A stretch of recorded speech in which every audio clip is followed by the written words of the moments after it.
Hello magical hands, welcome back to another sewing tutorial. In this tutorial I'll be showing us how I made this keyhole blouse at the back with the lacing and also with the lacing closure, so stick around to know what's up.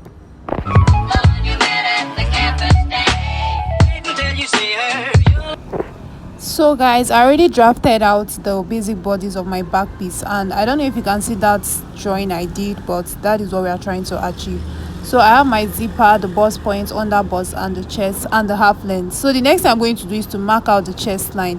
So for the front piece I use 7 inches for the chest line, and I'm going to be using 7 inches for the chest line of the back piece. Wondering if the back piece has a chest line. Anyway, you understand, but let's just go ahead and indicate that part as the chest line, because that's going to be the purpose it will be serving, because it's supposed to align with the front. So if you haven't seen the video where I made a front piece, do also check the description box for that. So guys, now I'm going to indicate the top part of my pattern paper as the yoke, which will be making use of it as well. So now I'm going to place her apex measurement, which is 4.5 inches, approximately 4.5 inches, but I'm using 4.5. So I'm going to start marking that from the chest line to the bust point, under bust, and to the half length. So I'm going to mark that all through. My markers kept failing me, guys. I really need to get a new marker because almost this was like too much. So I'll connect those points together with a straight line. And yeah, the next thing I'm going to do now is to get my darts. So on the chest line, on the bust point, I'm going to mark half an inch apart. Half an inch, that's not up to 1 inch, half of an inch apart. So on the under bust, I'm going to mark 1 inch apart. So now that I have that, it should give me a perfect triangular form. So I'm going to connect that in a slopey form as seen to the chest line. So what I do to the right side, I'll repeat the same thing to the left side. So guys, I actually made a mistake at that point. That wasn't supposed to come in a triangular form, but I'm supposed to repeat what I did on the under bust to half length, which is bringing it down in a straight line. Bring it down straight. You shouldn't have a V, because this is not a flared dress. Also, we're just trying to get our dart. So now I shaded that part because I'll be cutting out that part, and I'm done with the lower part of the back piece. So the next thing I'll do now is to start applying my round measurements, starting from where the zipper line starts with. That's where I'm going to start placing her round accurate measurements. Once I had marked that, I'll go ahead and replace what I have in the dart, because I'll be cutting out the dart. So once I replace that, the pattern paper was not enough for me to add my sewing allowance, so I'll be adding the sewing allowance on the fabric, which I'll be adding 1.5 inch. So guys, I'll mark on the under bust measurement. I didn't replace the 2 inches I'll be cutting out for the dart. I'll do the same thing I did on my under bust to the half length, and there we go. We have it all sorted out. So I'll connect those lines together. My marker kept failing me, and then I'm going to show you what next to do on the yoke part. So guys, I'm going to close up the zipper part because we totally don't need that part. Rather, we won't be reducing from the measurements because we are supposed to be lacing the back piece. So now that I've done that, I'm going to mark 1.5 inch from the chest line to the half length, because we are going to be reducing the back piece, which I told you, because we need that space for the back lacing. So I marked 1.5 inch downwards, and I'm going to go ahead and connect it together as seen.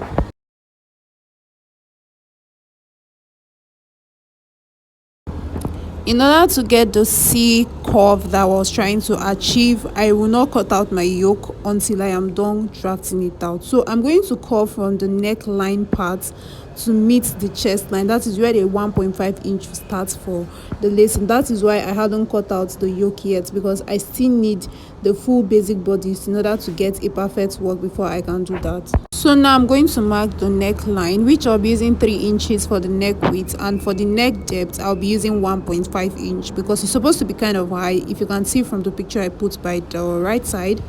So now I'm going to use my curve ruler and connect that. You don't necessarily need your curve ruler, you can just use your free hand to cut that, to curve that out. So now that I've curved it out, don't go ahead with your ruler and connect it in a slanted form. Please make sure you use your curve ruler.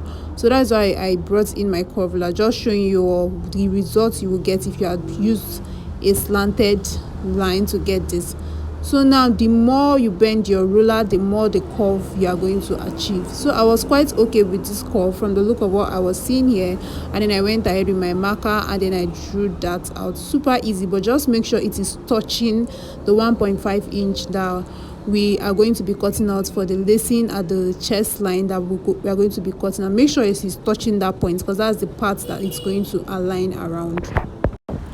So now I'm going to cut out everything, and this is what we have. My back piece is in 3 pieces. Next thing I'm going to do is to start cutting them on the fabric. So I have my lace, which I'll be cutting all 3 of them on the lace, and for the crepe and the lining I'll not be cutting a lining and a crepe fabric for the yoke. So I'm just going to get over with that and show you what next to do.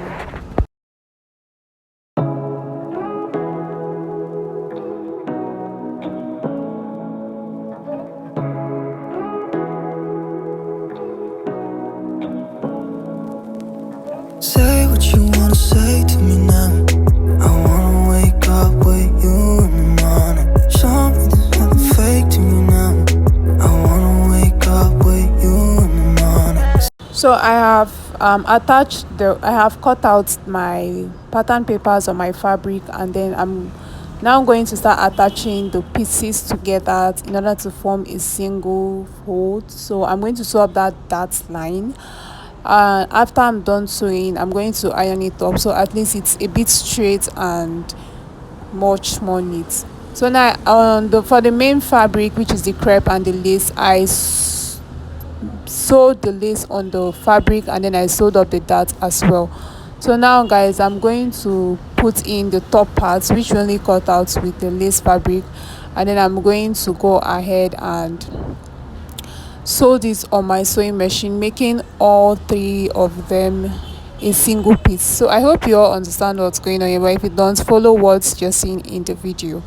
So I'm going to use my pins to hold them down. I'll take them to my sewing machine and start working on it.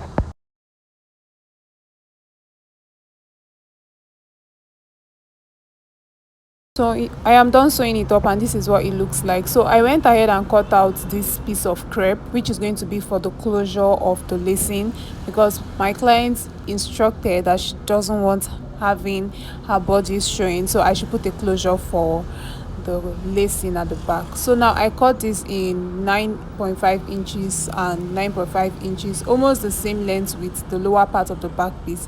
Now I'm going to cut out gum stay on it. I'm going to cut 2 gum stay for both pieces, just so the fabric isn't just there, so it is quite thick on its own. So yes, I've gone ahead to sew this round, and then I left a little space that I'll use to turn this over to the right face. So once I'm done turning this to the right face, I'll use my scissors and make sure all the edges are out, and the other part that is open I will top stitch on that part. Now you can go ahead and iron this very well. So now that I have my back piece and I have the closure, I will decide on which side I'm going to sew the closure on. Now this is totally up to me because I'm sewing it on just one part, and then I decided to sew it on the left side, which is what you are seeing now. So I'm going to place it at seam, making sure I have at least half an inch on the lower part, because you know we are still going to attach this back piece to the skirt which is going to make it a full dress. So now that I've sewn it, I'll sew it up on that dart line so I don't have all my sewing lines showing. So guys, I'm going to, now that I have my back piece ready, I'm going to go ahead and place my front piece on this. You can see what my front piece looks like. Go ahead and check the description box to watch the video on how I made that. I made the video very detailed, so yeah, you're not missing out on anything. So I'm going to sew up 1.5 inch because that was what I used for my sewing allowance, just so we have our accurate measurements lying back again.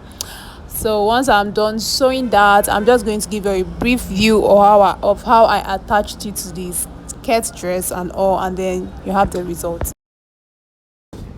So guys, make sure you check out my other videos. I have a video on how to draft your skirt. This is just a basic skirt, nothing serious about it. just a basic skirt with lining. So please make sure to check my other videos, make sure you're a subscriber, and don't forget to send us your requests on our Facebook page at The Dressmakers. You can check my personal Instagram handle at akojes, AKO_JESS, and you can also check my work page where I upload some of my clients' work on Instagram as well, at Jessica's Robe. So yes guys, I'm going ahead with my pins. I bought this pin of recent and they're like the best purchase I did. I got them for 250, but I've been so excited about it because I've been looking for these particular pins in the market for a very long time. You hardly misplace them. They are all, it has its own case. I don't know, I just like these pins and I'm so excited, so I thought I should mention it to you guys. So yes, I'm going to pin up this, and I'll sew it up. And the next thing I will do is take it to the market for them to fix the eyelets for me, because I don't have an eyelet plier yet. So I'll do that in the market, fix up the lacing, and you all will get the results of this tutorial.